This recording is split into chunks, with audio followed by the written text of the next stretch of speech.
What's happening, everybody? It's Sean with Reactions to the Classics, and today we got a fun one. We got a Gordon Lightfoot full album reaction for his 1971 album, Summer Side of Life, brought to us by our friend, longtime patron supporter of the channel, Joseph. Thank you, Joseph. Always appreciate you. I know you're a big Lightfoot fan. We have Gord's Gold up and some song reactions for Gordon for another Gordon Lightfoot super fan in the community, Josh. He brought Gordon to us, but Joseph, I know you are big on Gordon. I'm looking forward to doing this. I've never listened to one of his proper albums before we get started. If you want to help us in any way and become a patron, check out the link below. Also, join our Facebook group, great music discussion every single day, and follow us on Twitch, live streams a lot of days of the week. Nowadays, we're really stepping into that format big time. We hang out, we listen to music, we talk music, movies, all that good fun stuff. All that to say, let's do a little background on this, and then we'll jump into the album. Joseph says, one of my top 5 of his albums, probably only number 5, but out of 21 albums, that's still pretty good going. Why this one? Well, it was released in May 1971, and I feel like a good anniversary, and I'm recording this in May of 2021, so 50 years. Joseph goes on to say this album has a bit of a different sound to any other Lightfoot album, being solely produced by Joe Wishart, who co-produced the preceding Sit Down Stranger album before it was retitled If You Could Read My Mind after that surprise breakthrough hit with Lenny Waronker, but Gord would switch to Waronker as producer for the remainder of his 70s albums and first of the 80s as well, with a run of albums that really defines his sound for most people, myself included. Now, sometimes Gord can go a wee bit country for my taste, and that does happen on a couple of cuts here, but he was recording in Nashville, so I guess it was only natural. That aside, there are many gems to be found, and at least one utter masterpiece, in my opinion anyway. But he didn't tell me what that was. A little bit of quick facts. 7th studio album. Went to number 38 in the U.S. It marked a departure for Gordon from that he established on Sit Down, Young Stranger in its use of drums and electric instrumentation. As always, all things are written by Gordon. Let's jump into it. As we jump in, there is not a lot of research on this. I tried. There's just not much out there. I'll have the lyrics up as I always do. But Joseph was nice enough to copy down the liner notes for Gord's 1999 box set songbook that some of these songs are on. So I do have a little bit of that of what Gord thought. Gord said about this particular song, 10 degrees and getting colder. Out in the mountains in the cold traveling. I have a few songs of this type like The Mountain and Marianne and Long Thin Dawn. Places to go and people to see, but you're stuck. You can't get a lift and it's getting cold. So if you never watched one of these or you forgot, the music will not be in here. They'll copyright it. No one will be able to see it. But there will be a link below where you can follow along. Once again, thank you, Joseph. 10 degrees and colder. Great little story, a little 2-minute, 40+ second song. It starts out and it ends in kind of the same way. You're standing by the highway with a sign that said mother. He heard a vehicle coming. He held it up even higher. No one couldn't miss it. He was just a road musician, just in the taverns, singing songs about the rambling, the loving girls and gambling, how the world fell on his shoulder. Back in Boulder, I don't know. Then he was out in Arizona listening to that he heard the lady listening to each word that he was saying, to each line that he would write. So he sat down with her, became enamored with her, and they spent some time together. But now we're back to the current scene that we started off with. He's out on the shoulder. It's getting 10 degrees colder as the sun's going down. And if you're going to Milwaukee way, he needs to get there. So pull over and help this man out. Very good opener. Singer-songwriter extraordinaire on that one. Now we're going to go to one of those songs I don't have any research on. Miguel. Miguel. Man, what a 4-minute story unfolding by Gordon there. Never had much to say. Traveled alone. So he's by himself. At dawn he came and he went to the young maid he came riding. So we're setting up the story with his love interest. She'd run and meet him by the garden wall. Oh, my sweet Miguel, I will never tell. No one will ever know. And he'd say, I have no fear. They're waiting for me to cross the border to swim the river. I've done that before, to see my true love smiling face 100 times or more. So I don't know, is he in Mexico and she's in America across the border? That's kind of how I took it. He was born to the south in Mexico, they say, to a father that had gone away. His mother loved him dearly. She'd take him yearly to the great cathedral in St. Augustine. So she told him, listen to the bell of my poverty, you must never tell. And he cried himself to sleep in the night. And he vowed to make things right. Here's where it goes south. So he took the gun down from the wall. He knew she'd understand. A lawman came to apprehend him, but the gun jumped, so he killed the lawman. Oh, Miguel, the mother cried, you must run, son, or you'll die. So the story's told about his love interest. We come back to that in the final verse. She's in love with him. She bore him a child. Came on that fateful morning when they sent him to his final rest. Oh, my sweet Miguel, listen to the bell. No one will ever know.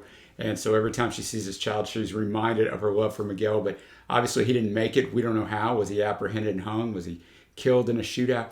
Who knows? But what a great story. It's what you get with singer-songwriters, man. Fantastic storytelling. And now we're on to the third track, Go My Way. Go My Way. Great acoustic guitar work on this. And I mentioned it during the reaction, but I didn't mention it afterwards on the previous track on Miguel. We had dueling acoustics in each channel and each headphone. That was just fantastic on that. So even though there's limited instrumentation on this album so far, it's fantastic. And this just tells another great story. You know, I mean, it's titled Go My Way. He's asking this girl, go my way, come with me, you won't regret it. If it doesn't work out, you'll be the first one to know. He says, why must I sail my ship alone without a friend? My thoughts are on you, I dare not ask again. Go my way, it's the only way to go. Come along and together we'll go. Please love me and say that you'll be mine. It's a nice little love song. He gets a lot of lyrics in 2 minutes, 16 seconds, because that's what happens when you're not playing around with a bunch of different instrumentation things and solos and all that good stuff, which there's nothing wrong with any of that. But I like this too. It's just straightforward. You know what he's talking about and who he's talking to. Now we'll go to Summer Side of Life. It was a single, went to 98 in the US, 21 in Canada, from those same Gord liners notes from Songbook. In many ways, it's not one of my favorites, so people seem to want to hear it. It doesn't hold together technically on stage to my way of thinking. It's about guys going away to fight in Vietnam. That's the whole driving thought behind it. It's about saying goodbye to your girlfriend and your mother and not knowing if you're coming back. Going through God knows what. Wow. What a build up to that. Remember, this is 1971. We're in the height of the Vietnam conflict. Summer Side of Life, that one is a powerful one, especially when you know what it's about. Some different techniques used in this. With the drumming is much heavier, and they do a nice little, when the chorus comes in, if you saw him now, you'd wonder why he would cry the whole day long. The drumming really comes in there, and the backing vocals come in, and they really punch that up to make it more powerful, you know, and he progresses through the song. He came down through fields of green on the summer side of life. His love was ripe. So it starts out, everything's great, right? But then there were no illusions on the summer side of life, only tenderness. And if you saw him now, you wonder why he would cry the whole day long, because he knows he's going off to Vietnam. You could also interpret it, if I didn't know what Gord said of him, he's come back and everything that he's seen. You know, talking about the girls, there were young girls everywhere. They talked all night to the young men that they knew on the summer side of life, going off to fight. And then we just get through that. He came down through the fields of green on the summer side of life. He prayed all night. So it's went from innocence to being scared to turn into the Lord of like, I don't know what's going to happen to me here.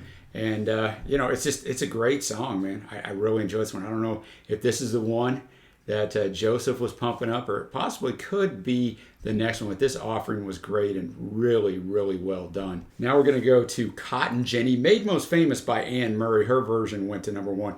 Gord's liner notes in Songbook says, light, loving work, going to the mill, get home to the family, have supper, and if it happens, get lucky. If not, fine, wait till next week. That's what he says. When Anne Murray did it, they left out the verse about the hot, sickly South. Who's to say the South is sickly? I leave it out when I sing it now, too, so I like it. It probably just worked in the song. Let's check this one out. There you go, Cotton Jenny. Definitely Gord getting his country on.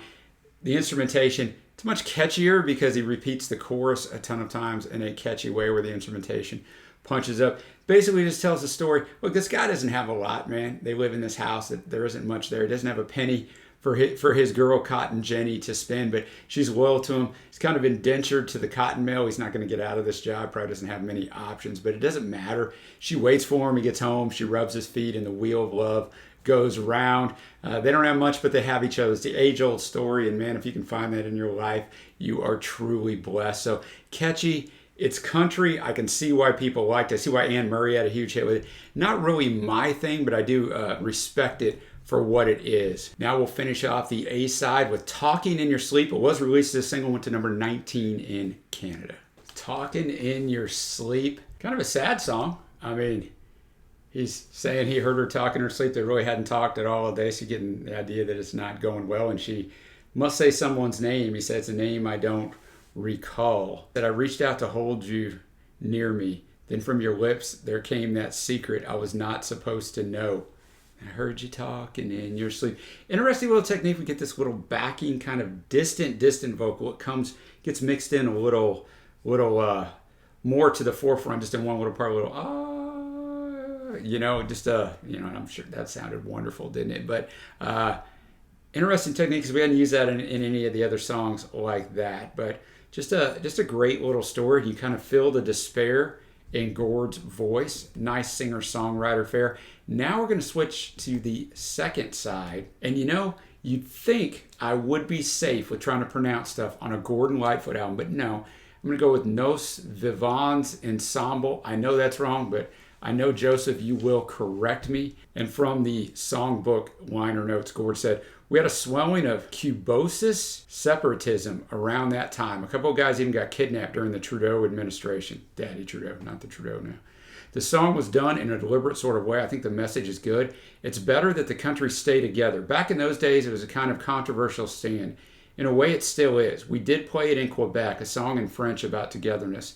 The Quebec City audience found my French accent to be somewhat humorous, but they liked the song.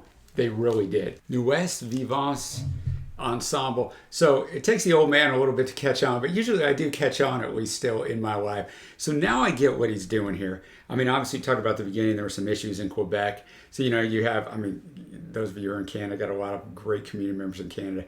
I know I'm not going to get this exactly right, but part of Canada is French, part of it speaks English. I'll just leave it at that. So that's important in this song, because I looked at the translation of the French lyrics. First half of the song's in English, second half's in French. And the rough translation looked like it was the same lyrics, basically, as in the first verse. So he's singing the first verse in English and the second verse in French, which is, significant because he's singing to both sides. And, the lyrics are, we've got to stay together. We've got to find each other now. That is how we can learn all about the other man's song on the plains of Abraham. When they sent the lamb to die, you and I were asleep in the rock of ages. Remember the unborn children still to come. If you need me and I need you, there's nothing else needs saying. Understand it. I'm not too deaf to hear the song you're playing. So I'm going to see your side. No matter what I think, if you need me, I'm going to be there. And then he sings it in French to unite everyone. And, the meaning of that, of the French title is basically we live together or we've got to stay together, which is the first line of the song. So really quite clever and brilliant once the old man caught on. Now let's move to the next track. Track number 8, Same Old Lover Man. This is the last one I got anything from Gord's liner notes. He says, guy comes back to visit the wife, have a quick liaison while the kids are at school. Can I put the word sexual revolution in here without sounding like I was pretending to be a part of it? Because I really wasn't. All right, let's check this out. Same Old Lover Man. Definitely a different sound for this album because we got the keyboard in there, the piano in there going throughout. I said it during the reaction. It sounds totally like something Elvis could sing, right? We got the angelic chorus coming in at times. And basically, he's returned, right? He's come back to the woman. Don't worry about it. It's not some child. I'm the same old lover man. Where have the kids gone? Are they going to just let me in? I was born to believe that I could not deceive. I never could deceive. Believe me, and just telling her these things. So he's been away. He's coming back. Are those his kids? I don't know, but he wants her to let him back in. But nice throwback sound, right? This sounded like it could have been. It was 1971. It sounded like it could have been 1961. But enjoy that just because it was different. Now we're going to move on to Redwood Hill. Obviously, this joins Cotton Jenny as the two country songs that Joseph was referencing in the intro. It's only 2 minutes, 51 seconds. Probably good. Not a big fan of it. Look, it's great instrumentation, and the songwriting is interesting, right? He climbed Redwood Hill to talk with Mother Nature. She told me of her love for the children and her trust and of her great concern for the likes of you and me and us. So, what environmentalist? I don't know. He tried to comfort her. She would not be still in the rain, and how the rain did fall as I found my way back down the Redwood Hill. So, and then he just says, I'll never will forget how she was crying, and I tried to comfort her. So an interesting song, interesting songwriting, and a little shout out to the environment all the way back in 1971. And now we go to the next to last track, Love in Maple Syrup. Love in Maple Syrup. Different instrumentation. He's the back half of this album, he's getting much more adventurous. You can kind of see of the things that are coming down the line. Didn't know what I thought of the song, but as it unfolded, it's very catchy, great vocal performance. Like I said, diverse instrumentation compared to a lot of the other songs on here. I think it's part love song, part environmental song, and he just meshes them together.